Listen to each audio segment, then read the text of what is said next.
ئێمە ئەم لیژنانە وەکو باقی لیژنەکانی تر ڕێوشێنی خۆمان هەیە بۆ پابندبوونی هەموو ئەو شوێنانی کە سەردانیانەکەین وەکوتم سەرەتا بە ئاگادارکردنەوە دەست پێەکەین دواتر ڕێوشێنی ترمان هەیە ئەگەر هەر ناچار بووین شوێنەکە یا کەسەکە ڕوبەڕووی دادگاکەینەوە و ئەبێت تحملی مەسئولێتی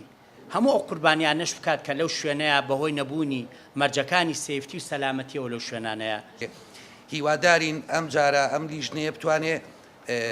هەموو کێشەکان ئەگەرنا لە 150 کێشەکان چارەسەرکە کێشەی پێداویستی سەلامەتی لە سەواوی کارگەکان لە شاری سلێمانی بۆ هی قەیرانی داراییەوە کە ئەمەیان کردو بە بیان و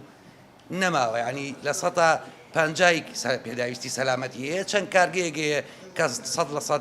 پێداویستی سەلامەتی جێبەجێ کردووە ئەویش لە بەرەوەی منەظەماتی دەولی و